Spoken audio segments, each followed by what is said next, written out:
8월 마지막 주일입니다. 그렇죠? 여전히 이 폭염의 기세가 잘 꺾이지 않지만 하나님의 은혜를 계속 구합니다. 오늘 함께 나눌 설교 본문 말씀은 열왕기상 2장 1절부터 11절입니다. 열왕기상 구약성경 2장 1절부터 11절. 저는 쉬운 성경으로 읽을게요. 여러분 가지고 있는 성경 그대로 교독하면 좋겠습니다. 2장 1절부터 11절까지 한 절씩 나누어서 읽겠습니다. 2장 1절을 열왕기상 2장 1절을 제가 먼저 쉬운 성경으로 읽습니다. 다윗은 죽을 날이 가까워지자 솔로몬에게 유언을 했습니다. 나는 이제 세상 모든 사람들이 가야 할 길로 간다. 너는 훌륭하고 용감한 지도자가 되어라. 너의 하나님 여호와께서 명령하신 것을 잘 지켜라. 그분께서 주신 계명을 지키고 율법에 복종하며 그분께서 말씀하신 대로만 하여라. 모세의 율법에 적힌 것을 지켜라. 그렇게 하면 너는 무엇을 하든지 어디를 가든지 성공할 것이다.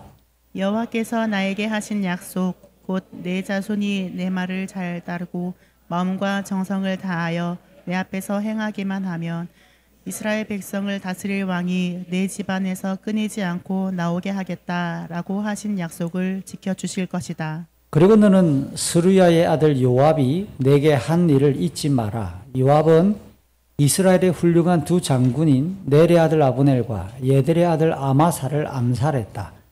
전쟁 때도 아닌 평화의 때에 그들의 피를 흘렸다.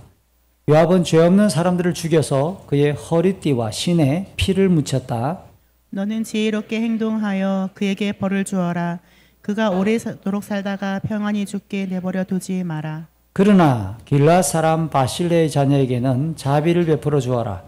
그들이 내 상에서 함께 먹을 수 있도록 하여라. 그들은 내가 내 형 압살롬을 피해 도망갈 때에 나를 도와주었다.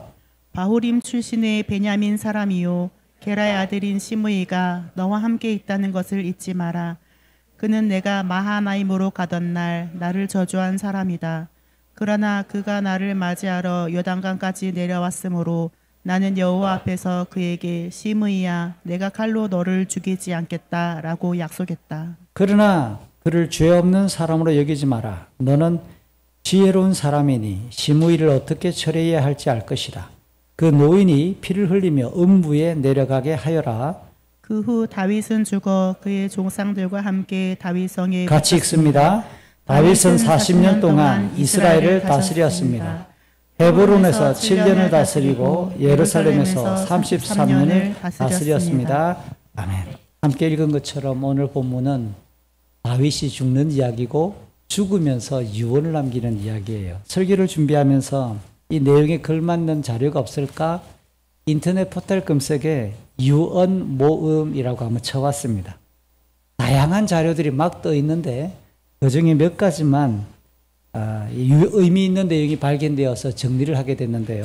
물론 유언이라고 하는 것이 죽기 직전에 마지막으로 한 말을 가르칠 수도 있고 평상시에 그가 늘 생각하고 있는 내용들을 정리해서 전달한 교훈이기도 합니다. 진실 여부는 알 수가 없지만 몇 가지를 인용해 보지요.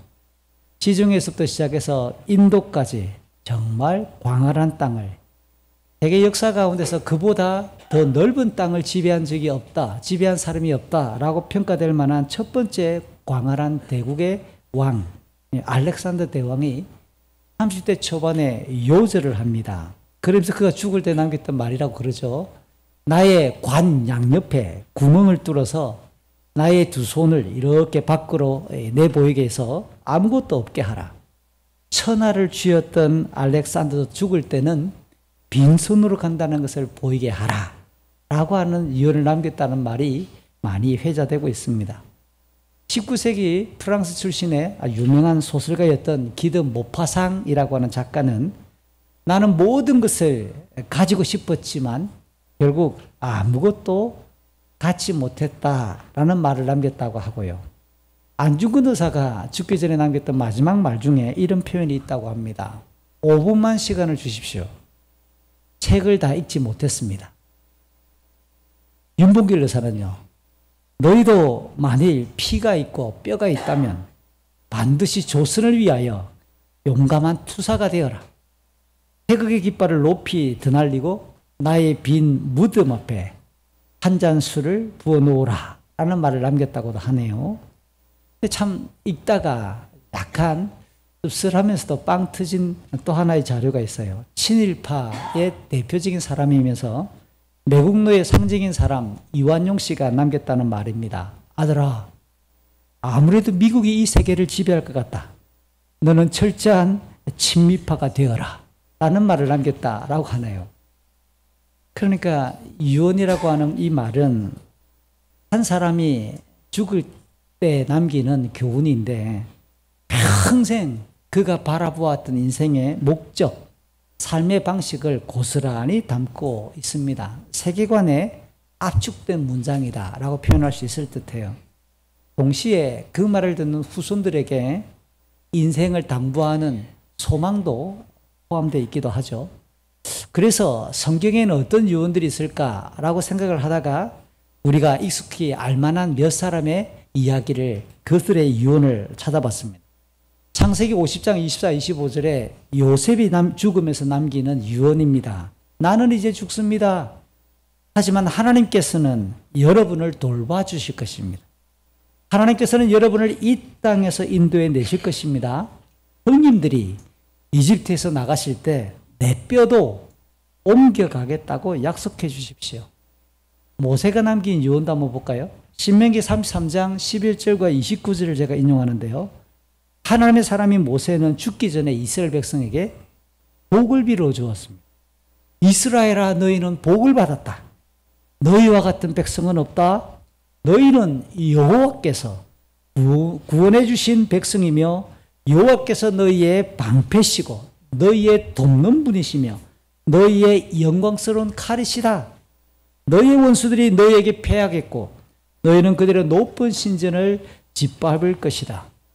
여호수아는요, 여호수아가 24장 15절, 23절, 29절, 엄밀하게 말하면 24장 전체가 여호수아가 남긴 유언적인 설교라고 표현할 수 있는데 그중에 몇 구절만 따오면 이렇습니다. 여러분은 오늘 스스로 선택하시오. 누구를 섬길 것인가를 결정하시오. 여러분은 여러분의 조상이 유프라테스 강 저쪽에서 경배하던 신들을 섬길 수도 있고 이 땅에서 살던 아무리 사람들의 신들을 섬길 수도 있어. 그러나 나와 내 후손들은 여호와를 섬기겠소. 이제는 여러분 가운데 있는 거짓 신들을 버리시오. 여러분의 마음을 이스라엘의 하나님 여호와께로 향하시오. 그 일이 있은 후에 눈의 아들 여호수아는 110세의 나이로 죽었다라고 기록하고 있는 거죠. 여러분 혹시 유언을 생각하고 계세요? 이와 같이 하나님을 향한 신실한 믿음을 가졌던 믿음의 사람들은 공통적으로 하나님의 말씀을 신뢰하면서 그 하나님을 온전히 신앙하도록 후손들에게 당부하는 내용이 담겨 있습니다. 그것이 가장 확실하게 인생이 누릴 수 있는 복락의 근원이기 때문이겠지요. 이제 우리가 다윗의 유언을 살펴볼 것인데요. 그는 아버지로서 아들 솔로몬에게 동시에 이스라엘을 다스리는 왕으로서 보좌를 물려받은 솔로몬 왕에게 자기 평생의 경험을 녹여내어서 그가 확인했던 교훈을 남기며 당부하는 이야기입니다. 우리는 오늘 이 내용을 살펴보면서 우리 부모님들은 아직까지 창창하시겠지만 나는 남은 생애 동안 어디에 집중하고 내 자녀, 우리의 후손들에게 무엇을 강조하며 살 것인가, 그것을 기억하셔야 돼요. 동시에 우리 청년이야 젊은 우리 자녀 세대들, 다음 세대들은 나는 무엇을 위해 살 것인가, 내 남은 평생이 어딜 향해서 살 것인가 라고 하는 것을 고민할 수 있는 인생의 향방을 좀 점검을 하고 우리가 정말 물려줄 수 있는, 물려받아야 될 유산이 무엇인지를 좀 구체적으로 고민할 수 있는 시간이 되었으면 참 좋겠습니다. 먼저 지난번에 나누었던 오늘 본문 직전의 단락 1장 38절 이하 열왕기상 1장 마지막 단락의 내용을 요약해보면 솔로몬과 그의 즉위식을 진행했던 사람들은 그동안 상대적으로 잠잠히 다윗 왕의 공식적인 지시를 기다렸습니다. 그리고 다윗 왕의 지시가 딱 내려지자 조금의 주저함도 없이 아주 일사불란하게 충실하게 다윗 왕의 지시를 진행했고 따랐습니다. 반면에 솔로몬이 왕 위에 올랐다라고 하는 소식을 접했던 스스로 왕이 되기 위해 군대도 모으고 중요한 인사들도 자기 편으로 끌어들여서 성대하게 잔치를 베풀고 있는 이 아도니아와 이 아도니아의 인간적인 욕망에 기대었던 사람들은 솔로몬 왕의 소식을 듣자마자 놀라움과 두려움으로 도망치기 시작했습니다. 이제는 솔로몬의 긍휼을 기대하는 아주 비참한 처지가 되고 말았음을 확인했지요.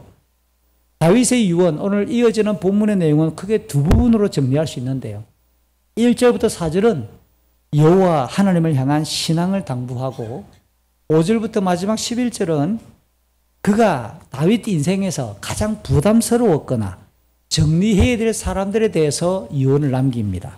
동시에 은혜를 베풀고 조금 더 계속해서 관심을 가져야 될 사람을 부탁하는 내용을 담고 있는 내용이죠. 이제 1절과 2절의 내용을 볼까요? 다윗은 자기의 죽을 날이 점점 가까워지자 솔로몬을 불러 유언을 남깁니다. 열왕기의 시작인 1장은 그의 몸이, 다윗의 몸이 차가워져서 죽음이 멀지 않았다라고 하는 것을 이미 예고했었습니다. 그래서 그의 뒤를 이어 누가 이스라엘을 다스릴 후계자, 왕이 될 것인가 라고 하는 주제로 왕자 아도니아와 왕자 솔로몬 계열이 각각 나뉘어져서 치열하게 전략을 수립하고 그리고 급박하게 왕이 되고자 하는 일들을 추진한 결과 이미 말씀드렸던 것처럼 솔로몬이 왕위에 오르는 것으로 모든 내용이 일단락되고 정리되었습니다. 이런 배경으로 다윗의 유언이 오늘 본문에 기록되고 있는데 1장과 2장 사이에 어느 정도 시간이 흘렀을까요? 1장이 끝나고 2장이 시작되는 오늘 이 본문 사이에 얼마큼 시간이 흘렀는지 오늘 본문은 뭐 몇 달이 지났다, 몇 년이 지났다 라고 하는 내용이 전혀 없어서 명확하게 얼마만큼의 시간이 지나갔는지 알 수는 없습니다. 다만 조금 전에 이야기했던 것처럼 1장에서도 다윗의 몸이 차가웠다라고 하는 이 단어들을 기억해 본다면 그렇게 1장과 2장 사이에 아주 긴 시간은 흐른 것 같지 않지요. 다만 역대기 성경을 여러분이 참고할 필요가 있습니다. 역대상 23장부터 27장에 보면 다윗이 성전 제도를 규례를 만들기 시작합니다. 성전을 지어야 되겠다 결정하고 난 이후에 그가 죽기 전에 굉장히 많이 준비하고 제사장과 레위인들과 각종 제도와 시스템을 정비하는 내용이 27장까지 자세하게 나옵니다. 그리고 역대상 마지막 두 장 28장과 29장에서는 신하들을 다 자기 주변으로 불러 모읍니다. 그리고 백성들까지 공식적으로 다 있는 상태에서 성전 건축에 관한 유언을 남깁니다. 아울러 29장을 보면 솔로몬의 왕위 계승을 중요한 단어입니다. 다시 솔로몬의 왕이 됐는데 다시 솔로몬을 다시 왕으로 공포하는 공식적인 의식을 성대하게 치르는 내용이 29장이에요. 그러면 역대상을 놓고 볼 때도 27장과 28장 사이에 약간의 시간적 간격이 있어 보입니다. 왜냐하면 27장 끝에는 다윗이 평생 왕으로서 통치하던 자기 주변의 행정적인 요인들의 이름을 쭉 나열하고 있기 때문에 그래요. 군사령관 요압, 이게 27장 마지막 절입니다. 그리고 28장이 되자 신하들과 백성들을 예루살렘을 불러놓고 성전 건축해야 된다라고 하는 공식적인 유언의 연설을 쭉 이어가고 있기 때문에 역대상 27장과 28장 사이에 어느 정도의 시간적 간격이 있는 것이 예상이 돼요. 그렇다면 28장, 29장 역대상 그 공식적이고 공개적인 당부 그 내용이 열왕기상 1장과 2장 사이에 들어갈 수 있는 사건으로 일로 짐작할 수 있는 장면입니다. 그런 다음에 오늘 본문은 공식적으로 신하들과 백성들에게 솔로몬과 성전 건축을 부탁을 한 이후 이제 솔로몬을 개인적으로 불러서 진짜 죽기 전에 마지막 유언을 남기는 것으로 시간적 간격과 역대기 성경과 열왕기상을 입체적으로 정비해 볼 수 있는 거죠. 솔로몬이 솔로몬에게 남기는 이 다윗의 유언의 첫 마디는 나는 이제 세상 모든 사람이 가야 할 길로 간다. 너는 훌륭하고 용감한 지도자가 되어라 라고 이렇게 말을 내뱉습니다. 이 말 안에도 다윗이 평생 무엇에 집중했는지 명확하게 드러나는데요. 세상 모든 사람들이 가야 할 길로 나는 간다. 이거는 쉬운 성경이 굉장히 멋지게 풀어서 번역을 했습니다. 히브리 성경을 읽어보니까 세상 모든 사람이 가야 할 길, 이 길게 안 돼가 있고 단어 두 개가 딱 들어있어요. 두 개가 무슨 단어냐? 이게 뭐냐? 땅의 길. 땅의 길. 땅의 길을 간다. 나는 모든 땅의 길을 지금 간다. 이 땅의 길이 뭐지요? 땅을 딛고 살았던 모든 인생이 마침내 다다를 죽음의 문턱 앞에 나도 섰다라고 하는 이 시적인 압축적인 말로 나는 땅의 길에 섰다. 땅의 길이라고 비유한 겁니다. 다윗의 인생을 한번 그려보세요. 그런 목동 출신으로 이스라엘 군대의 장수가 되어서 오랜 대적 블레셋과의 그 전장을 수없이 많이 누볐습니다. 사울 왕의 추격을 피해 10년 전후의 세월 동안 쫓기며 마지막에는 망명까지 했습니다. 그러다가 사울 왕과 그의 아들들 왕자들이 블레셋과의 싸움에서 한꺼번에 전사하자 30살의 나이에 유다의 땅 아래쪽 헤브론에서 7년 6개월 동안 왕이 되었고 예루살렘에서 33년 동안 모두 40년간 이스라엘을 다스리는 왕으로서 그가 재직했지요. 한마디로 파란만장한 삶이 아닐 수 없습니다. 그런데 전도서가 가르치는 것처럼 해 아래 새 것이 없어요. 이 말은 지금까지 살아왔던 모든 인생의 그림을 그냥 다르게 사람이 태어났으면 다양하게 살아가다가 죽는 것은 똑같다는 뜻입니다. 그렇게 전도서의 이 선언처럼 이 다윗도 한낱 땅을 딛고 살아가는 피조물로서 종말 앞에 영원하신 창조주 하나님의 그 부르심 앞에 모든 인생들이 그러했던 것처럼 겸허하게 서고 있는 거죠. 세상의 어떤 권력도 부귀영화도 저항할 수 없는 인생의 종결에 순응하는 평범한 한 인생으로 그는 자기 인생의 마지막 종착 지점을 아들에게 밝혀주고 있는 겁니다. 더 이상 아무것도 결정할 수 있는 게 없어요. 아무 일도 행할 수가 없는 인생의 마지막 시점에서 아들입니다. 언약 백성의 왕위를 승계한 솔로몬입니다. 바로 그에게 훌륭하고 용감한 지도자가 되어라 라고 격려하죠. 이 말도 역시 쉬운 성경이 멋지게 약간 풀어서 번역을 했습니다. 훌륭하고 용감한 지도자, 히브리 성경은 뭐라고 되어 있을까요? 강하라, 사나이가 되어라, 대장부가 되어라. 한마디로 말하면 강한 남자가 되어라 라고 하는 말을 훌륭하고 용감한 지도자란 말로 쉬운 성경이 풀어서 번역을 했어요. 그럼 질문을 해보세요. 누가 강한 사나이죠?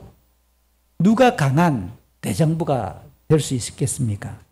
통상적으로 세상의 관점을 비로 온다면 강해지려면 돈이 많은 사람, 재물이 많은 자, 아니면 권력을 쟁취한 사람, 사람들로부터 추앙을 받는 사람, 육체적으로 진짜 힘이 센 사람 등등이 강한 남자를 상징하는 그 반열에 섰다라고 해석할 수 있겠지만 성경은 이 강하다라는 말을 그렇게 풀이하지를 않습니다. 모세가 신명기 31장 7절과 8절에 보면 여호수아에게 당부할 때 강하라라고 하는 오늘 본문에 나오는 똑같은 단어를 신명기 31장에서도 사용하면서 여호와 하나님이 너와 동행한다 라는 말로 강하다라는 말을 풀이하는 거예요.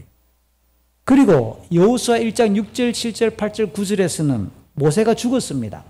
그랬더니 여호와 하나님이 직접 여호수아를 찾아오셔서 역시 오늘 본문에 나오는 강하라라고 하는 단어를 3번이나 반복하시면서 율법에 철저히 순종하라라고 명령하는 거예요. 그렇다면 성경을 바탕으로 성경적인 세계관으로 인생이 강해지는 것은 어떨 때 강해지는가라는 것에 답을 찾아보세요. 창조주 하나님과의 관계 속에서 하나님의 은혜와 그 하나님의 능력이 공급될 때 강하다라는 거예요. 그러면 어떻게 하나님의 은혜와 능력이 우리에게 흘러올 수 있고 어떻게 하나님과의 관계가 정상적으로 유지될 수 있을까요? 그 답이 하나님의 말씀에 순종하는 것이야말로 하나님 관계가 건강하게 유지되고 하나님의 은혜와 능력이 흘러오는 비법이다라는 것이 이렇게 모세와 하나님 스스로 가르쳐주는 교훈과 오늘 다윗도 그와 같은 내용을 전달하고 있는 겁니다. 누구보다도 다윗 자신이 하나님을 향하여 그 하나님이 주시는 은혜와 능력이 있을 때 강해질 수 있다는 사실을 잘 아는 거예요. 오늘 우리가 열왕기상 2장을 보는데요. 여기 한 석 장 정도만 앞으로 가면 사무엘하 23장 1절부터 7절에서 다윗의 일생일대가 잘 소개되어져 있는 사무엘하 마지막 부분 23장 1절부터 7절에서는 다윗이 자기 인생을 돌아보는 마치 회고록 같은 내용이 소개되어져 있어요. 그 1절부터 7절 23장 사무엘하의 내용을 정리해 보면 아마도 다윗이 이 문장을 내 죽음에 묘비에다가 우리 한국식으로 표현한다면 묘비에다가 이거를 새겨주세요 라고 표현할 만한 묘비명으로 세울 수 있을 만한 문장이 그렇게 압축되어서 나와요. 어떻게 자기 자신을 평가하느냐? 하나님께서 높이신 사람, 야곱의 하나님께서 기름 부으신 왕, 이스라엘의 아름다운 노래를 부르는 사람이라고 자기를 소개했어요. 이거는 묵상하면 묵상할수록 너무 가슴 뭉클한 내용이 아닐 수 없습니다. 다윗이 말년에 자기 인생을 돌아보면서 세 문장으로 자기를 인생을 소개합니다. 하나님이 높이신 사람이다, 나는. 야곱의 하나님께서 기름 부으신 왕이었다, 나는. 그러면서 빼놓지 않는 게 뭐예요? 이스라엘의 아름다운 노래를 부르는 사람. 여러분, 이스라엘의 아름다운 노래가 1번 트로트, 2번 발라드, 3번 팝송, 4번 랩. 정답은 뭘까요? 없지요. 이스라엘의 아름다운 노래는 뭐겠습니까? 그러면 5번 찬송입니다. 찬송. 하나님을 높이는 신앙의 노래를 말하는 거예요. 달리 표현하면 시편이라고 말할 수 있겠지요. 그러니까 자기를 소개하는데 하나님이 나를 높였다. 내가 이스라엘의 왕이었다. 그런데 빼놓지 않고 싶은 문장이 뭐예요? 나는 하나님을 예배하는 예배자다라는 거예요. 자기 인생을 표현하고 싶은, 정말 드러내고 싶은 표현. 나는 하나님을 노래하는 사람, 나는 하나님의 예배자다. 하나님을 예배하는 사람이었다. 라고 그렇게 정리한 겁니다. 그러니까 다윗이 내가 아무것도 아니었던 목동이었는데 왕이 되었다는 것은, 그가 강해지고 높아진 것은 순전히 하나님께서 진행하신 은혜이고 하나님이 초대하셨던 초대이며 하나님께서 진행하신 역사라고 하는 고백을 그는 너무 분명하게 쏟아내고 있는 거예요. 그러면서 하나님께서 주셨던 감동에 따라 하나님께서 자기를 평가하신 말씀으로, 성령의 감동으로 하나님의 말씀을 그는 거기에다 기록하는데, 백성을 공평하게 다스리는 사람, 하나님을 두려워하는 마음으로 다스리는 사람, 이거는 자기가 표현한 게 아니라 성령께서 그의 마음을 움직여서 하나님께서 이렇게 나를 평가하신다 라고 기록하는 거예요. 더불어 하나님께서 자기 집안을 돌봐주셨고 영원한 약속을 주셨으며 반드시 그것을 실행하실 것을 그는 신뢰하며 사무엘하 23장 회고록을 정리합니다. 마지막으로 그 회고록 끝부분에 창조주이시며 인생의 심판자이신 하나님을 경외하지 않는 인생은 악인이다. 그는 가시 같은 인생으로 묘사해서 결국 버림받고 불타버리고 말 것이다 라고 선언하는 거예요. 이런 회고록의 내용과 똑같은 의미를 담아 오늘 본문 3절에서 솔로몬에게 너는 강한 대장부가 되어라 라는 그 비결의 방법론까지 전수하는 거예요. 그 3절의 내용을 구약 성경 원어인 히브리 성경을 제가 직역해보면 이렇습니다. 너희 하나님 여호와의 길로 가서 그 규례들과 명령들과 법규들과 증거들을 모세의 율법에 기록된 대로 지켜서 임무를 다하라 라고 읽을 수 있는 겁니다. 쉽게 말하면 하나님의 말씀을 지키라는 뜻이에요. 이 하나님의 말씀을 어떻게 표현하느냐? 규례, 명령, 법규, 증거, 비슷한 단어 4차례나 반복하고 있는 거예요. 그렇게 하나님의 말씀이라 간단하게 말하면 될 걸 죽을 때 사람이 힘도 없는데 이 4가지 비슷한 단어를 일일이 열거하는 이유가 무엇이겠습니까?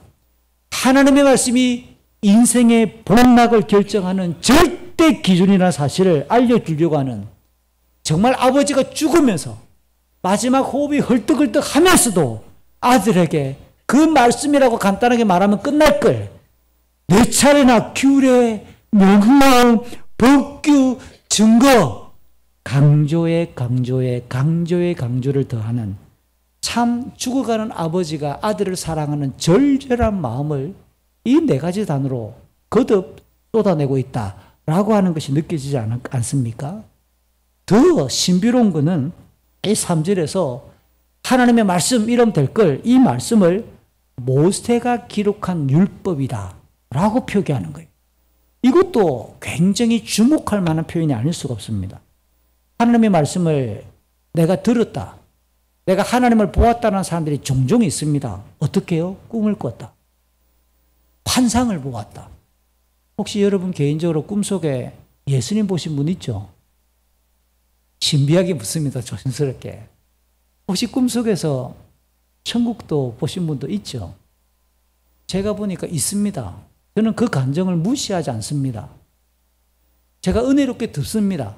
근데 책에서나 직접 제가 귀로 제가 꿈속에서 주님을 만났습니다. 이런 분 제가 왕왕 만나거든요. 보거든요. 들어보면 놀라운 거는 굉장히 일치해요. 각자가 꿈을 꾸는데 그 꿈 이야기를 하는데 서로 만난 사람이 아니에요. 들어보면 예수님의 모습에 대한 설명을 들어보면 99.9% 일치해요. 천국을 다녀왔다는 분의 공통적인 특징이 뭔지 아세요? 천국? 어떻게 표현할까요? 정확하게 방의 모습은 기억이 잘 안 난다. 그런데 이분들의 공통점이 이렇습니다. 너무 빛나더라. 너무 영광스럽게 빛나가지고 내가 감히 쳐다볼 수 없을 만큼 막 빛이 확 나더라. 여러분 꼭 들어보면 공통적으로 말합니다. 어쨌든 제가 지금 여러분에게 말씀드리려고 하는 것이 뭐냐면 하나님의 말씀을 꿈을 통해 들을 수 있어요. 저는 인정합니다. 하나님이 우리를 찾아오시는 방법 중에 하나가 꿈이나 환상이나 우리 양심을 통해서도 하나님이 감동하시는 게 일반론적인 방법이에요. 환상을 통해서도 찾아오서 하나님 말씀하실 수 있습니다. 그런데 이런 거는 어떤 경험으로 들려지는 하나님의 음성이나 각자의 개인적인 주관적인 경험을 통해서 만나는 그 하나님, 이런 신비한 체험을 통해서 들을 수 있는 말씀이라고 인식할 수 있을지 몰라도 오늘 다윗은 솔로몬에게 뭐라고 말하느냐? 모세의 율법책에 기록된 것. 이게 뭐예요?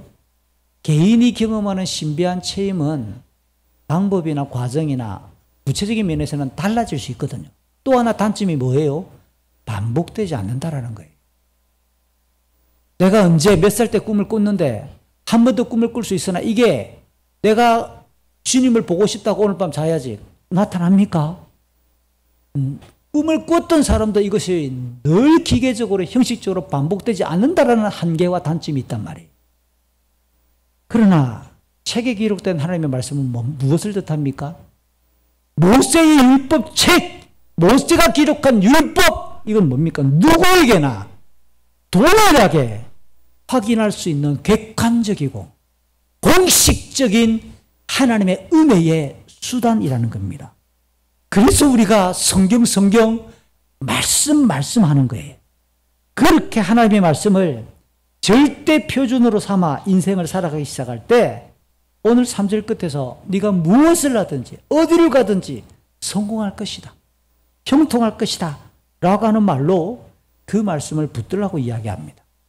아울러 4절에서는 다윗이 하나님께서 약속하신 자기의 후손이 다스리는 영원한 왕권과 왕위의 언약, 그건 사무엘하 7장 12절 이후에 기록되어 있죠.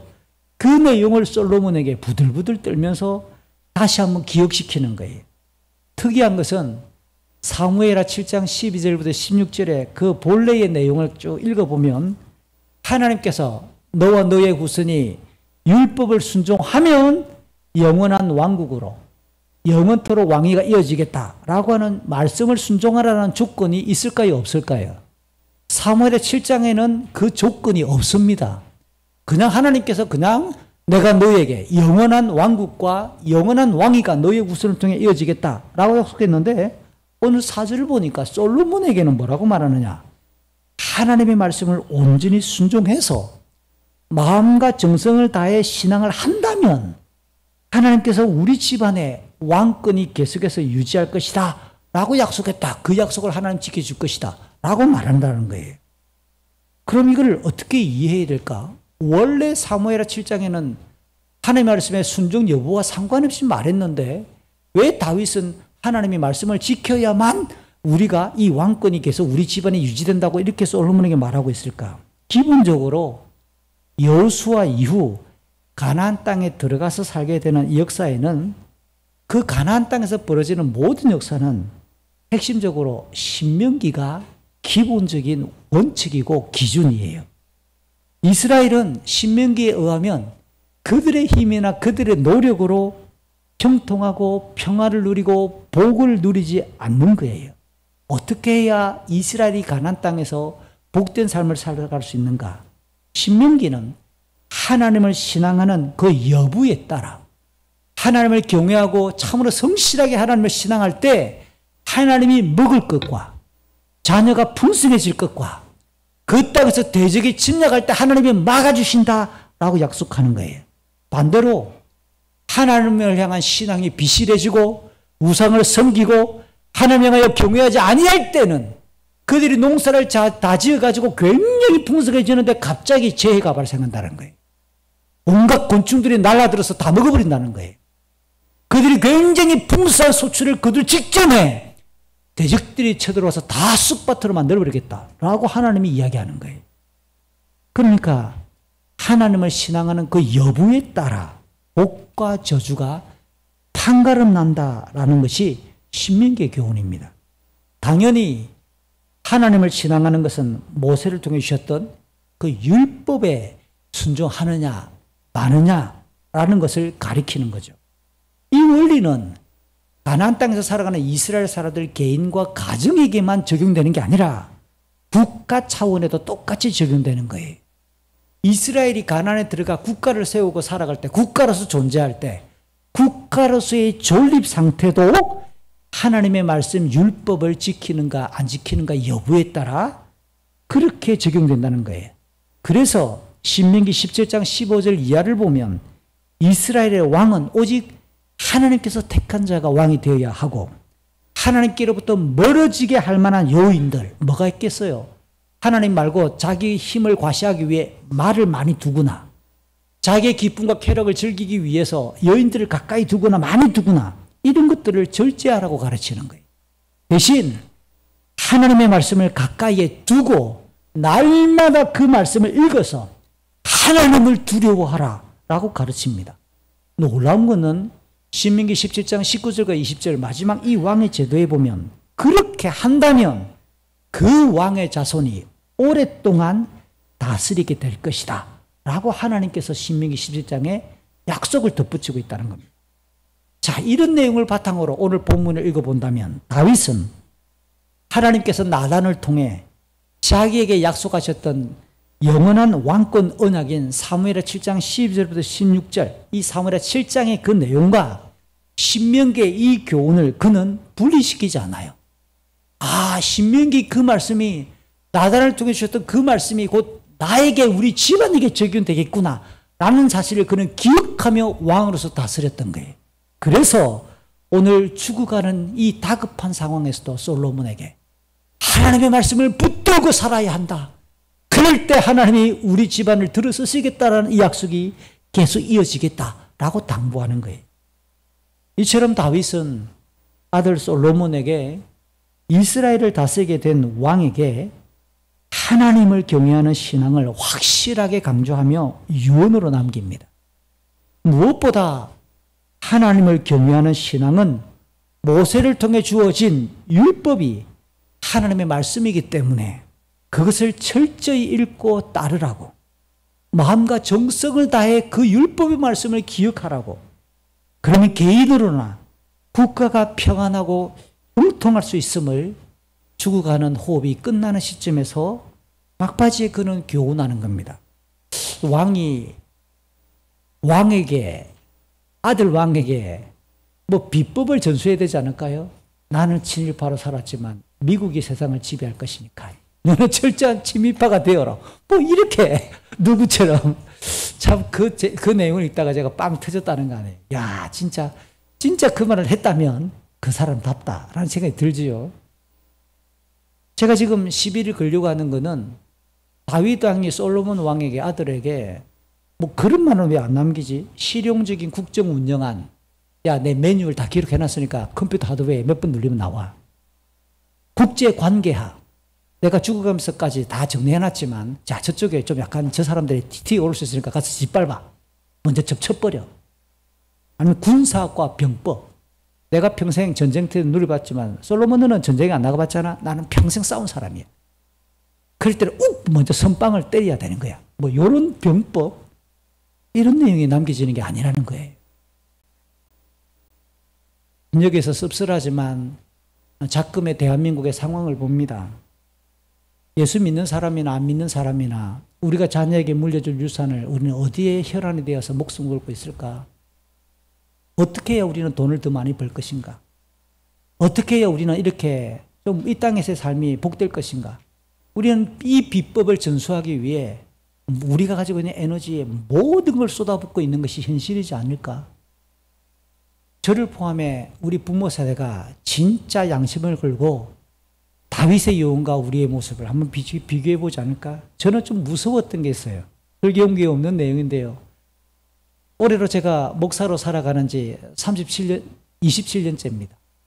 구세대 교회를 개척해서 함께 목회하고 여러분과 함께 사역하고 교회를 이루어가는 지가 올해 21년 차입니다. 어떤 제가 두려움이 있었냐면 하나님께서 우리 자녀들 중에, 저희 집의 자녀들 중에 불러가지고 목사가 되라. 그건 절대 안 됩니다. 우리 집안에 내 한 사람을 끝내시지요. 그냥 내 한 사람을 끝내시고 우리 아들들은 목사 안 되게 해주십시오. 목사 사모, NO! 내 아내 한 사람으로 받아주십시오. 이게 목사와 사모로 산다라는 게 한 달이 건너서 어떤 것인지, 그리고 직접 제가 경험하면서 매우 영광스러운 직분이라는 사실을 저는 희열을 가지고 있습니다. 그럼에도 불구하고 이 긴장스러움을, 이런 참 이게 누구에게도 말할 수 없을 만한 밀려오는 그 고독함들을 우리 아들, 딸이, 우리 집의 아들, 딸들이 경험한다면 안 되겠습니다. 사실은 여러분에게 처음 공개하는 이야기지만 그런 부담과 긴장과 늘 가시처럼 찔러대는 그런 일은 참 이 양심적인 뭔가가 있는 거예요. 요즘 제가 생각이 좀 바뀌고 있습니다. 주님 불러주시면 기꺼이 보내드립니다. 강연희를 부르시겠습니까? 강민희를 부르시겠습니까? 그렇게라도 이 아이들이 하나님의 앞에 붙들린 바 있으면, 다시 말하면 저는 제가 제게 적용할 때 목사가 아니었으면 새벽마다 교회당에 나와서 불 꺼진 교회당, 아무도 없는 교회당 1시간씩 새벽기도 하고 갈까? 저는 제가 목사가 아니었으면 그렇게 못 살았을 것 같아요. 내가 목사가 아니었으면 이렇게 본문을 이렇게 은혜롭게 내가 먼저 은혜를 누릴 수 있을까? 성경 저도 제 나이만큼 읽어봤습니다. 지금까지 50번 이상 성경을 통독해 봤습니다. 그래서 나름대로 성경의 맥을 잘 안다고 생각합니다. 그러나 매주 성경을 설교를 준비하면서 느껴오는 희열은 너무 달라요. 이런 구절이 있었어. 지금까지 내가 왜 발견하지 못했지? 이런 말씀은, 이런 희열은 목사가 아니고는 맛볼 수 없는 희열이 너무 강렬합니다. 그러니까 다시 말하면 제가 목사가 아니었다면 여러분이 인정하든 인정하지 않든 제가 지금 살아가는 경건의 무게를 하나님 앞에 감당할 수 있었을까? 저는 못했을 것 같아요. 누구보다도 약하기 때문에 누구보다도 교만하기 때문에, 누구보다도 제가 가지고 있는 정서가 너무 비열하기 때문에 하나님은 처소 복종시키기 위해 벌거벗기면서 여러분 앞에 세우고 제 삶이 여러분 앞에 숨기지 않도록 목사라는 직분의 옷을 입혀 저를 그렇게 십자가 앞에 딱 묶어두고 도망가지 못하게 막아주시는 하나님의 은혜가 저는 저의 목사직이다라고 당당히 고백하는 거예요. 다시 질문합니다. 사랑하는 부모 여러분, 자녀들에게 무엇을 남겨주시겠습니까? 여러분의 남은 생에 여러분의 자녀들을 위해서 무엇을 기도하시겠습니까? 우리 기도의 제목에 빠지지 않아야 될 것, 제일 먼저 들었어야 될 우리 자녀를 위한 기도 제목에 저는 오늘 다윗의 유언을 선물로 여러분에게 전달합니다. 우리 자녀들이 하나님의 말씀에 붙들린 사람이 될 수 있도록, 저들도 하나님을 예배하는 사람이 될 수 있도록 자녀를 향한 기도 제목에 90%를 쏟아 부으십시오. 우리의 심정이 먹기 전까지, 우리의 호흡이 정지되기 전까지, 우리의 눈에 눈물이 마르지 않도록 우리 아들, 딸들의 이름을 불러가며 저들이 하나님을 경외하는 사람이 될 수 있도록 우리가 남겨줘야 될 최대 유선이지 않겠습니까? 우리 인생이, 우리의 사회가 지금 무엇을 소망하고 기대하고 있는가? 우리가 누릴 수 있는 평안과 우리의 안전과 우리의 복이 어디로부터 오는가?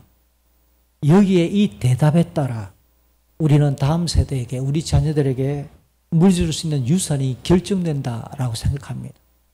다윗은 하나님께로부터만 주시는 은혜와 능력에 의해 이 땅이, 그의 나라가, 그리고 솔로몬의 삶이 주님 앞에 형통할 것이라는 사실을 알기 때문에 그 믿음을 가르치는 거죠. 이제 솔로몬에게 남기는 다윗 유언의 후반부를 살펴보죠. 5절부터 보니까 다윗이 세 사람의 실명의 이름을 거론하면서 구체적으로 그들에 대한 상과 벌을 솔로몬에게 위임합니다. 첫 번째로 다윗이 언급한 사람은 누굴까요? 5절과 6절에 보니까 군사령관 요압이란 사람이에요. 이 요압은 스루야의 아들 요압인데 그가 행한 일을 잊지 말라라고 다윗이 5절에 먼저 말을 건넵니다. 스루야는 역대상 2장을 보면 다윗의 누이 이름이에요. 그러니까 다윗의 누나의 아들이니까 이 요압은 다윗에게는 조카가 되는 거예요. 그럼 솔로몬하고는 어떤 촌수가 형성되겠습니까? 사촌지간이지. 고종 사촌이죠. 고모집의 딸이니까, 고모의 아들이니까. 솔로몬과는 사촌관계입니다. 다윗이 엄중한 유언의 시간에 지금 솔로몬에게 확인시키는 솔로몬의 사촌 요압의 행위는 이스라엘 군대의 두 사령관 아브넬과 아마사를 죽였다라는 끔찍한 그의 과거 행위를 고발합니다. 이 두 경우 모두 전쟁의 시기에 만약에 칼을 잘못 휘둘렀다, 활을 잘못 쏘아서 그냥 죽게 했다, 이러면 용납이 될 수 있는 상황이에요. 그러나 오늘 성경은 분명하게 말하기를 평화의 시기인데, 전쟁의 때가 아닌데 요압이 그 두 사령관의 피를 흘렸고 그 피를 자기 허리띠와 신발에 묻혔다라고 평가하는 거예요. 사무엘서를 통해서 이 두 상황을 조금 더 보충해 보지요. 네리의 아들 아브넬은 원래 이스라엘 전체의 총사령관, 군사령관으로 사울 왕이 총애했던 사람이에요. 다윗이 왕이 되기 이전부터 사울 왕의 시대부터 군사령관이었다고요. 그런데 사울 왕과 왕자들이 블레셋과의 싸움에서 모두 전사하자 전쟁터에 나가지 않았던 왕자 한 명, 이 이스보셋이란 사울의 아들이 있었습니다. 이 이스보셋을 군사령관이었던 이 아브넬이 급하게 왕자 이스보셋을 데리고 요단강 건너, 왜 요단강 건너편으로 갔을까요? 블레셋이 해안가에서 내륙으로 계속 들어오니까, 그래서 요단강 건너편으로 안전하게 마하나임이라는 곳으로 가서 사울의 살아남은 피부치 이스보셋을 왕으로 세웁니다. 다윗은 그 사이에 헤브론에서 유다 지파를 중심으로 왕이 되었어요. 그러니까 이스보셋과 다윗이 왕으로 동시에 두 명의 왕이 두 개의 왕국이 공존하는 분열의 상황이 지금 이스라엘에 잠시 있었던 거예요. 어느 날 다윗의 세력과 이 아브넬의 군대가 충돌을 했습니다. 그때 요압의 동생 아사엘이 얼마나 발이 빠른지, 얼마나 열심히 이 아브넬을 쫓아가는지 아브넬이 경고합니다. 나를 쫓지 말고 다른 군사 서너 명 죽여가지고 그냥 너의 이걸 이렇게 공로를 인정받아라. 그랬더니 아사엘이 막 그 말을 듣지 않고 죽게 하며 살기로 쫓아가다가 아브넬이 짓궂지 않은 아사엘에게 창을 찔렀다가 그 아사엘 요압의 동생이 그날 전사하고 말았습니다. 아브넬은 실질적으로 이스라엘의 권세자였어요. 그러다가 왕 이스보셋과 갈등한 뒤에 다윗을 찾아가 평화 통일을 제안합니다. 물론 다윗이 그 제안을 수용합니다. 그래서 갈라졌던 나라 두 개의 왕국이 공존하는 이 이상한 상황이 통일 이스라엘의 분위기로 바뀌어가면서 정말 아름답고도 건강한 분위기가 형성되고 있는데, 이 요압은 조용히 아브넬을 불러 죽었던 동생 아사엘의 복수를 위해 그만 아브넬을 살해하는 거예요. 그 일은 생각을 해보세요. 유다 지파를 제외한 나머지 11지파의 지도자들이 동시에 듣게 되고 알게 되었을 때, 유다 지파가 아닌 나머지 11지파의 백성들이 모두 알게 되었을 때, 그 요압이 아브넬을 죽였지만 다윗이 지시했겠다라고 판단하기에 딱 어울릴 만한 그림이지요. 그러니까 다윗을 의심할 가능성이 높고, 만약에 다윗을 의심했다 그러면 어떤 일까지, 다윗에 대한 권력과 다윗의 왕권을 인정하지 않을 뿐만 아니라 극단적으로는 내전이 발발할 수도 있는 거예요. 다행히 다윗은 아브넬의 죽음을 너무너무 슬퍼하고 애도하면서 극진히 장례를 치러 주어서 그런 혼란을 막아내는 게 사무엘하 3장입니다. 그 사건 이후에 다윗은 통일 이스라엘의 왕이 되었고 예루살렘을 정복해서 수도로 삼아 주변 국가의 싸움에서 승승장구하지요. 태평천하를 이루게 됩니다. 그러나 밧세바를 범하는 치명적인 죄를 지었고 그 여파로 아들 압살롬이 반역하는 일이 벌어집니다. 얘들의 아들 아마사는 압살롬이 총애해서 압살롬 이 반란군의 총사령관으로 삼았던 인물입니다. 그러다가 압살롬이 죽게 되고 피난 중이던 다윗은 지금 압살롬을 많은 백성들이 따랐으니까 흩어져 있는 이 국론을 통일하고 백성들의 마음을 하나로 묶어야 될, 민심을 수습해야 될 이런 차원이 지금 벌어진 겁니다. 그래서 다윗은 압살롬의 군사령관이었던 아마사를 제거하거나 죽이는 대신에 아마사를 요압 대신에 군사령관으로 내정하는 굉장히 획기적인 화합의 분위기를 제안하고 그렇게 만들어가는 겁니다. 그런데 얼마 지나지 않아 베냐민 사람 세바가 연이어 반란을 일으켜서 다윗은 이 아마스를 불러 유다 사람들을 모아 이 세바를 진격하도록 진압하도록 지시합니다. 바로 그때 요압이 길에서 이 아마사를 만나 인사하는 척하면서 칼로 배를 찔러 살해했다. 이게 사무엘하 20장 10절의 이야기죠. 정리를 해보세요. 요압이 어떤 인물 같습니까? 다윗이 왕위에 오르기 전부터 동고동락을 했던 참 고난스러운 과정을 함께 겪었으니까 동지가 틀림이 없지만, 그리고 군사령관으로서 많은 군사적인 업적을 남겼지만 왕의 지시와 국가의 안위보다 개인적인 감정이 더 충실한 사람이에요. 자기 지위와 자기의 권력을 유지하기 위해 안간힘을 쓰는 인물이 틀림이 없어요. 그래서 다윗은 이 요압을 골칫거리로 삼으면서 굉장히 피곤해했습니다. 더군다나 그는 열왕기상 1장 최근에 노쇠한 다윗의 뒤를 이어 스스로 왕이 되고자 선언한 아도니아 편에 가담했던 핵심 인물입니다. 그러니까 한마디로 불경건한 사람이에요. 그렇다면 이 요압이 계속 살아있다고 가정을 해보세요. 앞으로도 솔로몬에게 도움이 되겠습니까? 불편하게 되겠습니까? 솔로몬의 왕권과 이스라엘의 국정에 시시콜콜하게 간섭을 해대면서 심각한 위험 요소가 될 것이 분명해 보입니다. 이에 다윗은 솔로몬이 지혜롭게 행해서 요압으로 하여금 평안히 죽게 내버려 두지 않도록 당부하죠. 결코 그가 이전에 범했던 용서받을 수 없는 악행에 대해서 공의롭게 심판하도록 안내합니다. 또 혹시 이렇게 질문할 사람이 있을 수도 있습니다. 목사님, 과거의 일인데 뭐 죽으면서 그거 용서 안 하고 과거에 두 사람 죽였기로서니 그럼 우리는 어떻게 대답할 수 있을까요? 단서를 붙여보세요.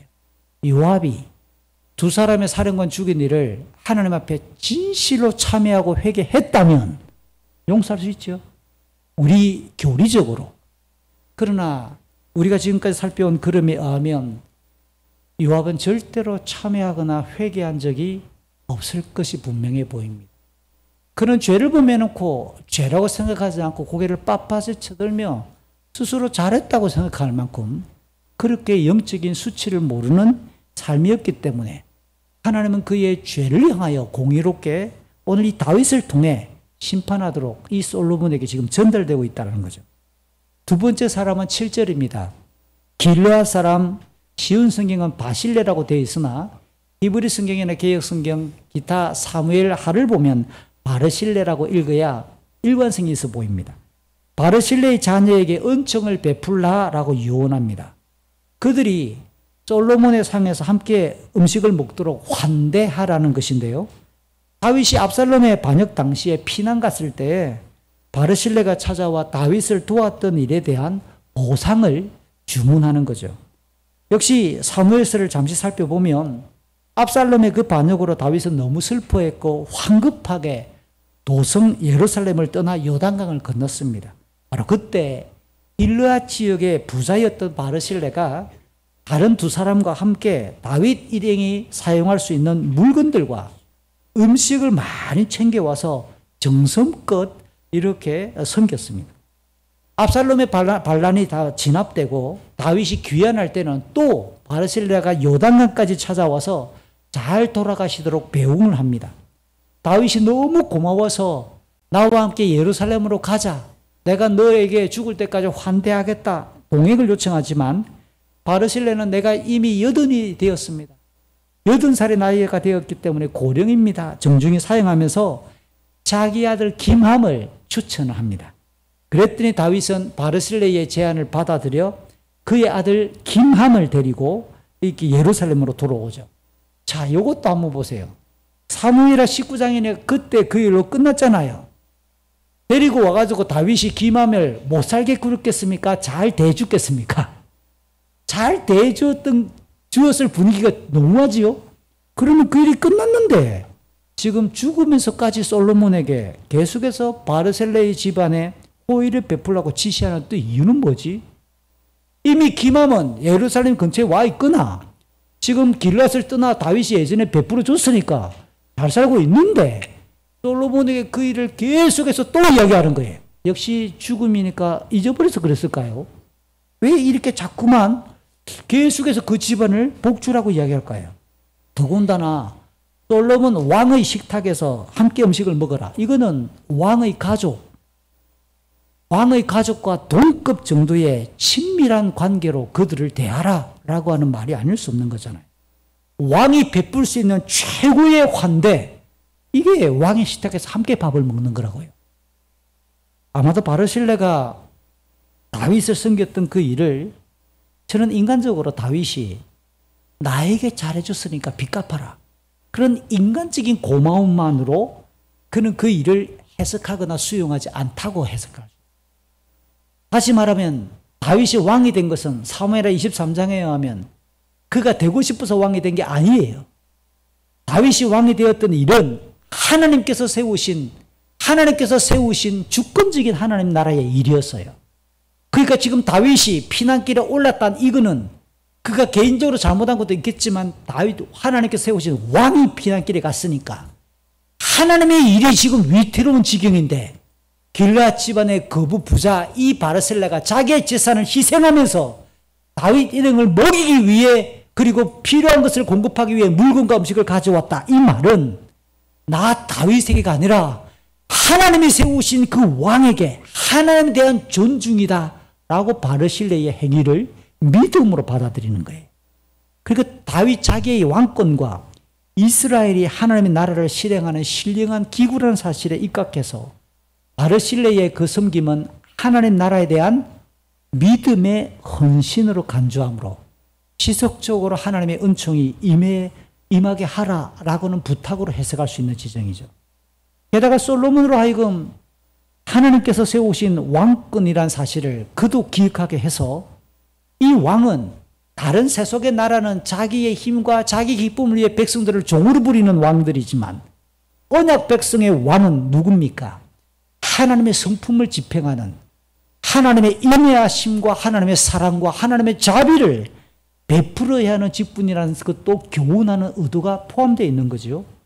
그리고 바르실레이 집안은 제가 이야기했던 것처럼 요단강 건너편 길르앗에 속해 있는데 상당한 영향력을 끼치고 있는 부자예요. 그 집안을 계속해서 호의를 베푼다고 한다면 솔로몬의 왕권을 그 지역 사람들이 똑같이 지지하고 응원하는 솔로몬의 또한 그 사역들을 함께 동력할 만한 동력자가 될 수 있는 배려이기도 하지요. 이런 종합적인 의도가 포함되어 있을 겁니다.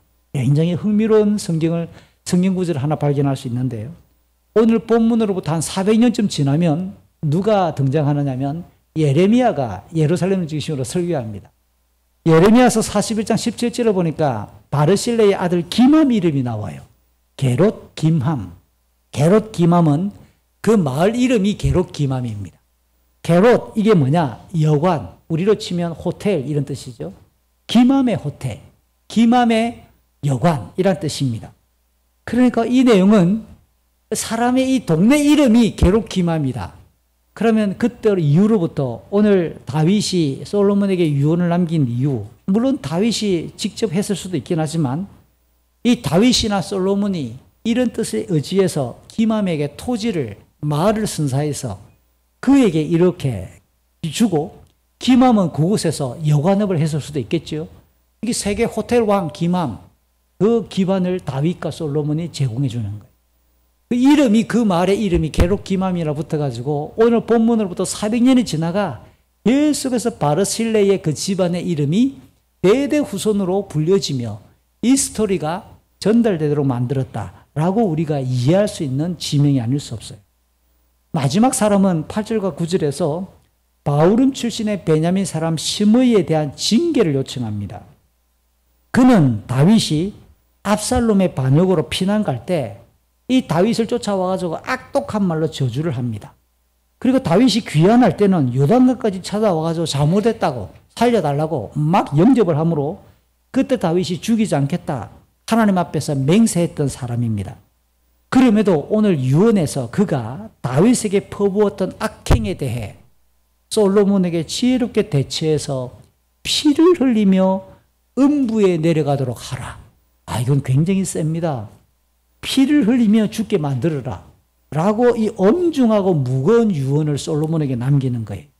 여러분 그냥 국수 면발 빨아당기듯이 후루룩 읽어버리면 이 다윗이 어떤 사람 같습니까? 자기에게 상처를 주었던 그 과거의 일을 잊지 못하고 아들 솔로몬에게 원수를 대신 갚아달라고 징징거리는 아빠의 모습, 그렇게 느껴질 만큼 좀 치사해 보이는 좀 느낌이라고도 감이 올 수 있습니다. 하지만 이 시므이가 뭐라고 말했는지를 좀 제대로 읽어볼 필요가 있습니다. 그는, 이 시므이는 사무엘하 16장을 보면 원래 사울 왕 집안의 친척, 집안의 사람이었어요.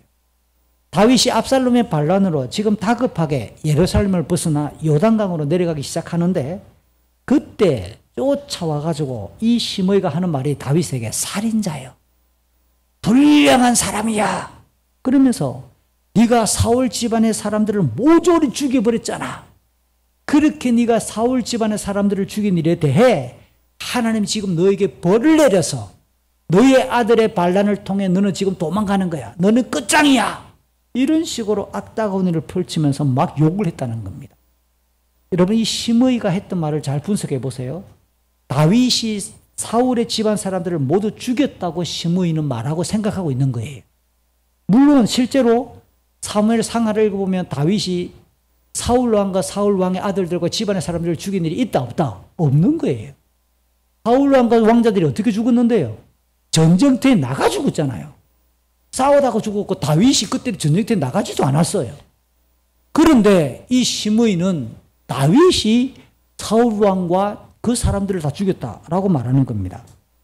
그러면 이 시므이의 말을 분석해 보면 다윗이 등장하지 않았다면, 다윗이 나타나지 않았다면 사울의 왕권은 집안 대대로 안정적으로 왕권이 이어졌을 것이다 라고 하는 말을 전제하면서 하나님께서 사울을 패하셨고 다윗을 왕으로 세우셨다 라고 하는 것을 지금 인정합니까? 인정하지 않습니까? 인정하지 않는 거예요. 그러니까 불신앙이고 불경건한 관점이 아닐 수 없는 거죠. 이런 자가 평화롭게 아무 일 없이 계속해서 생존한다면 솔로몬의 왕권에 대해서나 하나님께서 진행하시는 신령한 역사를 함부로 떠들고 폄훼하며 위기를 조성할 가능성이 또 발생할 수 있겠지요. 한 가지 더 고민할 수 있는 지점이 나옵니다. 다윗이 그에게 처벌하지 않겠다라고 약속해놓고 지금 와서 죽이라 라고 말하는 것은 다윗 스스로 약속했던 그 약속을 어기는 다윗의 못된 행동, 불의함이 아니겠을까요? 사실 압살롬을 지지했던 백성들이 굉장히 많았더랬습니다. 그러다가 압살롬의 반란이 마무리된 거예요. 그러니까 다윗은 귀환하면서 흩어졌던 백성들의 마음을, 분열되었던 나라의 이 분위기를 수습해야 될 막중한 지금 사명을 띠고 예루살렘으로 돌아가는 겁니다. 이런 분위기를 시므이가 모를 리가 없습니다. 자, 악다구니를 말하고 이상한 말로 막 다윗을 흠잡았던 이 시므이가 평안하게 다윗이 귀환할 때는 쫓아올 때 혼자 온 게 아니에요. 사무엘하 19장 17절을 보니까 이 시므이는 사울 집안의 사람이니까 베냐민 지파인데요. 혼자 온 게 아니라 베냐민 지파 사람 1000명을 데리고 옵니다. 1000명. 이 말은 시므이가 그만큼 베냐민 지파에서는 여전히 사울 집안의 사람으로 영향력이 있다 없다. 큰 사람이었다는 뜻이에요. 이 정도의 어떤 분위기를 데리고 와가지고 엎드리는 겁니다. 뭔 말이에요? 다윗 왕이여 나를 죽여버리면 이 베냐민 사람들이 당신 향하여 반란을 일으킵니다. 정치적으로 밀당을 하는 거예요. 이런 분위기에서 다윗 옆에 있던 장군들이 죽여버립시다. 왕이시여 죽여버립시다 라고 말할 때 다윗이 말립니다. 지금은 내가 다시 왕이 될 때가 아니냐. 지금은 처벌할 때가 아니라 백성들의 마음을 묻게 될 때가 아니냐 라고 말하면서 용서를 했던 거죠. 이런 상황에서 다윗이 그가 갖고 있는 잘못된 관점 자체를 용서했다고 이해할 필요는 없습니다. 내가 너를 죽이지 않겠다 이 말에 내가 너를 용서한다고 하는 말은 아니에요. 비록 내가 너를 용서하지 않지만 지금 죽이지 않는다 라고 말했을 수 있다는 거죠. 더구나 다윗의 왕권이 솔로몬에게 계승되어 하나님 나라가 실행되는 지금 엄중한 이 교체 시기에 불신앙과 불의함을 그냥 지나치지 않고 공의를 당부하는 유언으로 오늘 이 본문을 읽는 것이 마땅하겠지요. 악은 데살로니가서 5장 22절 어떤 모양이라도 악은 버리라라고 말하는 거예요. 성경이 강조하는 사랑과 용서의 핵심은 뭡니까? 고린도전서 13장 6절을 보면 죄를 그냥 방치하는 게 사랑이나 용서가 아니에요. 불의를 미워하고 진리 안에서 기뻐하는 것이 참된 사랑이자 용서라는 사실을 기억한다면 오늘 이 시므이는 악의 세력을 향한 징벌을 부탁하는 겁니다. 이상으로 다윗이 솔로몬에게 유언했던 세 사람의 이야기는 순서를 잘 보세요. 악행과 불의를 공의롭게 대처하는 요압과 시므이가 처음과 마지막이죠. 한가운데에 선한 일에 은총과 자비를 베풀라라고 하는 내용이 가운데 배치되어 있는 구조입니다. 이를 통해 솔로몬이 언약 백성의 왕으로서 하나님의 통치를 대행하도록 교육하면서 그 결과 평화가 임한다라고 하는 하나님의 말씀 시편의 내용을 그대로 교육하고 있다라는 느낌이 나요. 시편 85편 10절, 89편 14절 우리 같이 한번 읽어봅니다. 사랑과 진리가 서로 만나고 의로움과 평화가 포옹할 것입니다. 주가 세우신 왕국의 기초는 의와 공평입니다. 사랑과 신실하심이 주와 함께 있습니다. 이 말은 사랑과 진리가 떨어지지 않고 의로움이 있을 때 평화가 임한다 이런 뜻이에요. 그러니까 오늘 다윗이 솔로몬에게 남기는 이것은 세 사람에 대한 이야기가 평범한 사람 이야기지만 의로움을 실행하라. 사랑을 실행하라. 그러면 평화가 임할 것이고 하나님의 의와 공평, 사랑과 신실함을 네가 대행하는 하나님 나라의 왕이 되어라 라고 하는 교육이 바로 이 유언 안에 포함되어 있어요. 죽으면서까지 왕의 도리를 교육한 다윗은 10절과 11절에서 조상들과 함께 다윗성에 묻히게 됩니다. 조상들과 함께 묻혔다. 이 표현은 언약 백성들에게, 이스라엘 사람들에게는 대단히 영예로운 죽음이며 복된 종말이고 자랑스러운 삶이었다는 것을 상징하는 말입니다. 이렇게 하나님께서는 히브리서 11장에서 자기를 신뢰한 인생들에게 하늘에 속한 영원한 본향을 예비하셨고요. 다윗은 바로 그 하나님께서 예비하셨던 영혼을 향한 이 땅에서의 나그네 여정을 마무리한 거예요. 열왕기서는 그의 주요 이력을 오늘 11절에서 헤브론에서 7년, 예루살렘에서 33년을 다스렸다라고 하는 말로 마무리하죠. 지금까지 살펴본 것처럼 다윗은 왕위를 계승한 솔로몬에게 하나님의 말씀에 순종하는 경건한 삶을 유언했습니다. 동시에 악과 불의를 철저히 경계하고 응징하는 공의를 당부합니다. 선한 일은 은총을 베풀도록 지시함으로써 이스라엘의 왕은 하나님의 통치를 대행하는 거룩한 직분이라는 것을 죽으면서까지 가르치는 거예요. 이 다윗의 유언이 우리의 자녀들에게 전해줘야 될 인생 최고의 교훈이 무엇인지 함축하고 있지 않습니까? 다시 말해 우리 청년들과 꿈동이들과 초등부 친구들과 우리 유치부 친구들에게 말합니다. 여러분이 인생에서 가장 중요한 복과 가치로 삼아야 될 것이 뭐겠습니까? 저는 신구약 성경 전체의 맥락에서 한번 따라합시다. 그리스도의 복음, 예수 그리스도의 복음이야말로 여러분이 붙들어야 될 최고의 선물이고 유산이라는 사실을 반드시 기억하십시오. 길게 복음을 설명할 수 있을지 모르지만 오늘 주일이니까 세 가지로 간략하게 정리할 수 있습니다. 첫 번째는 오늘 다윗처럼 모든 인생은 하나님께서 정해주셨던 기간 안에서 우리는 유한합니다. 한계가 분명합니다. 죽음을 통해 우리의 삶은 종결됩니다. 하지만 반드시 하나님의 심판이 있음을 기억하십시오.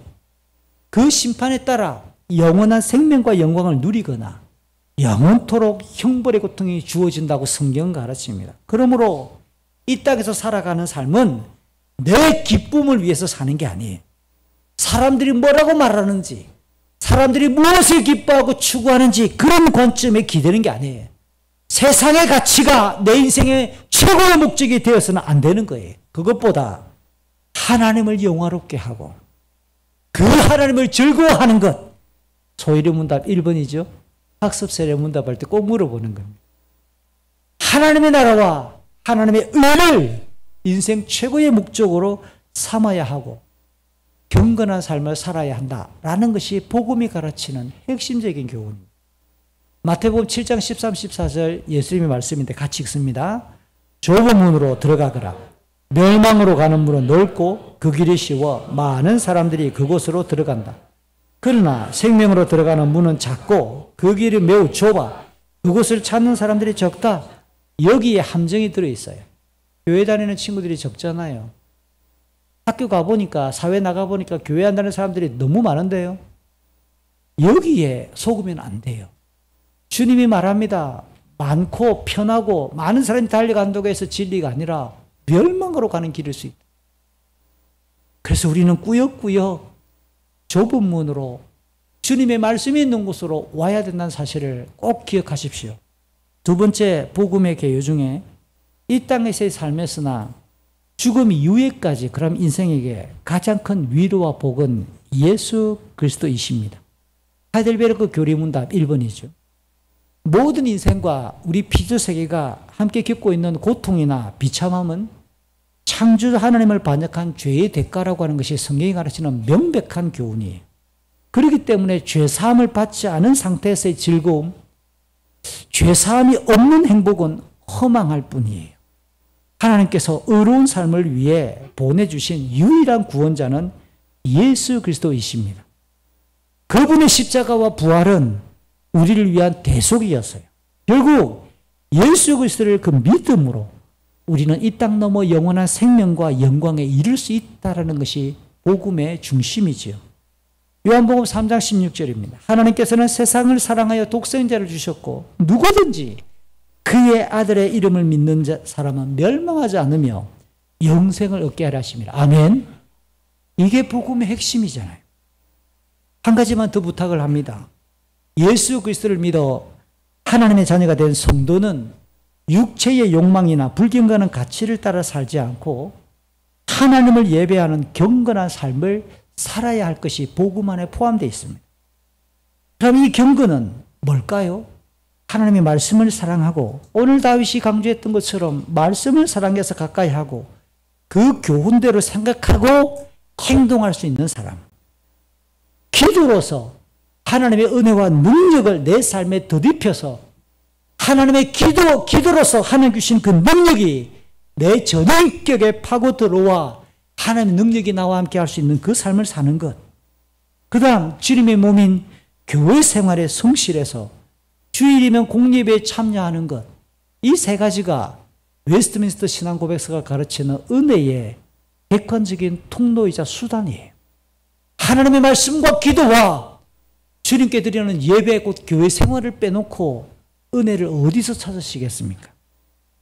물론 더 첨가하자면 모든 일상에서 하나님의 이름이 거룩히 드러나도록 오늘 본문에서 강조했던 것처럼 공의와 인의로서 덕을 세우는 삶을 살아가는 것이 우리 삶의 부르심이죠. 그럴 때 놀랍습니다. 하나님의 은혜가 지속적으로 우리에게 평안할 수 있는 거예요. 사랑하는 우리 자녀들에게 부탁을 합니다. 여러분이 보시기에 부모님들이 고생하고 고통하고 힘들게 사는 면도 있지만 여러 인생들과 비교할 때 그래도 우리 집은, 그래도 우리 엄마 아빠는, 그래도 예수 믿는 우리 부모님은 참 그래도 웃더라. 분명히 저분이, 우리 어머니 아버지가 예수를 믿으니까 저렇게 살겠구나 라는 생각이 조금이라도 든다면 그 부모님에게, 여러분의 부모님에게 임했던 그 하나님의 은혜가 여러분 인생에도 와야 된다고 생각하지 않으세요?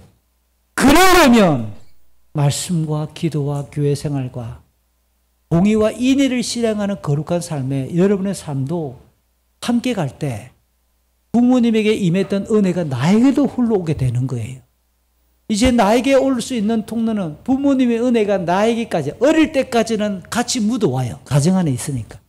20살이 넘어 여러분이 독립하기 시작하면, 가정을 떠나가기 시작하면 이제 여러분 스스로가 하나님의 은혜를 찾고 계속 흘러올 수 있도록 스스로가 하나님 앞에 나가야 되는 사실을 꼭 기억해 주시기를 바랍니다. 로마서 12장 1절 2절 우리 마지막으로 같이 읽을까요? 여러분의 몸을 하나님을 기쁘시게 하는 거룩한 살아있는 제물로 드리십시오. 이것이야말로 여러분이 마땅히 드려야 할 영적인 예배입니다. 여러분이 이 세상을 본받지 말고 마음을 새롭게 하여 변화를 받으십시오. 그러면 여러분은 하나님의 선하시고 기뻐하시고 온전하신 뜻이 무엇인지를 분별할 수 있게 될 것입니다. 아멘. 말씀을 마칩니다. 우리는 영원한 하늘을 바라보고 살아가는 경건한 인생으로 부르심을 받았어요. 그 복된 삶에 부끄러워하지 마십시오. 예수 믿고 교회 다니는 것을 부끄러워하지 마시고 당당하십시오. 동시에 경건한 삶의 모범으로 우리 부모들은 먼저 경건한 삶을 보여줘야 돼요. 그리고 꾸준한 교훈으로 우리의 다음 세대가 그 걸음을 이어가도록 안내해야 될 책임이 있습니다. 우리 이웃들에게도 복음의 증인이 되어야 될 역할을 모두 감당해야 되겠습니다. 아멘. 오늘 이 시간